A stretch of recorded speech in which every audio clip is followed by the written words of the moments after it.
प्रभास की फिल्म कल्कि 2898 AD सिनेमाघरों में रिलीज हो गई है। अगर आप भी फिल्म देखने का प्लान बना रहे हैं तो पहले रिव्यू जानना जरूरी है। पहले सवाल आता है कि फिल्में क्यों बनाई जाती हैं। पहली नज़र से फिल्म को समझने रिव्यूअर्स के लिए, इतिहासकारों के लिए, मैथोलॉजी को समझने वालों के लिए या ऑडियंस के लिए? जवाब आपको पता है। और इस फिल्म को देखते हुए मुझे लगता है कि ऑडियंस के लिए ये फिल्म समझना मुश्किल है।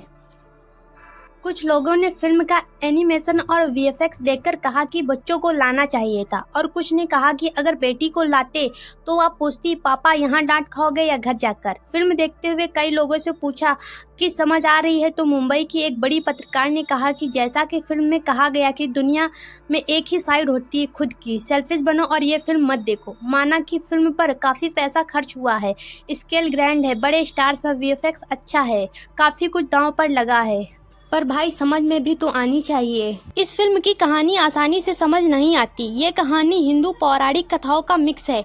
महाभारत में कौरव और पांडवों के युद्ध के बाद अश्वत्थामा को श्री कृष्ण श्राप देते हैं, जिसमें वो कहते हैं कि वो जिंदा रहेगा और कलयुग में जब पाप बढ़ जाएगा तो उसको खत्म करने के लिए फिर भगवान का जन्म होगा और तुम्हें उसकी रक्षा करनी होगी। फिर कहानी कई हजारों साल आगे जाती है, सबसे पहले और पुराने शहर काशी में। वहाँ सुप्रीम यास्किन यानी वहाँ का डॉन फर्टाइल लड़कियों को अलग से बंदी बनाकर रखता है। वो एक ऐसी प्रेग्नेंट लड़की ढूंढ रहा है जिसका DNA उसे फिर से ताकतवर बना दे।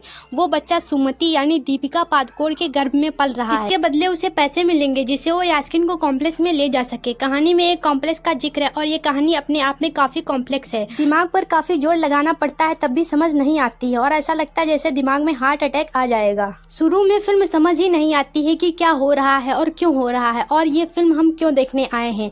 बस सब चल रहा होता है और आसपास के लोगों से पूछ रहे होते हैं कि कुछ समझ आया। काफी देर बाद इंटरवल हो जाता है।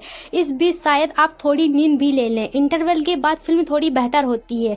अच्छे VFX दिखते हैं, ग्रैंड स्केल दिखता है और आखिरी के 35 मिनट में आपको लगता है कि फिल्म में कुछ है, वरना पूरी फिल्म जेल लगती है, समझ से परे लगती है। अगर आपको माइथोलॉजी की जानकारी है तो शायद फिल्म आपकी समझ में आसानी से आए, लेकिन फिल्म हम दिमाग पर इतना ज़्यादा जोर डालने के लिए नहीं देखते बल्कि इंटरटेनमेंट के लिए देखते हैं, जो यहाँ बहुत कम मिलता है। कुछ ही सीन ऐसे हैं जो देखने में थोड़े अच्छे लगते हैं, वो भी अमिताभ बच्चन के। बाकी ये फिल्म देखकर ऐसा ही लगता है जैसे आपके साथ कोई हादसा हो गया हो। पार्ट 2 में शायद कहानी ठीक से समझ में आए और ये फिल्म लोगों को भाए, लेकिन ये पार्ट तो काफ़ी एवरेज है। बात करें एक्टिंग की तो अमिताभ बच्चन की एक्टिंग शानदार है। उन्हीं के लिए ये फिल्म देखी जा सकती है। वो हर सीन में दमदार लगते हैं और इस फिल्म की सबसे अच्छी चीज़ उन्हीं की एक्टिंग है। प्रभास ने निराश किया है। वो क्या कर रहे हैं समझ नहीं आता है। कभी वो किसी कार्टून के कैरेक्टर की तरह नाचना शुरू कर देते हैं तो कभी चिल्लाना।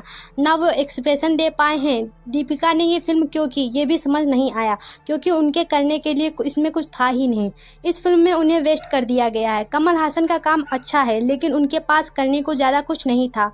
बात करें डायरेक्शन की तो नाग अश्विन का विजन बड़ा है, स्केल बड़ा है, स्टार कास्ट बड़ी है, बजट बड़ा है, लेकिन कहानी को पेश करने का तरीका इंटरटेनिंग नहीं है। कहानी ऐसी नहीं होनी चाहिए कि दर्शक को समझ ही ना आए।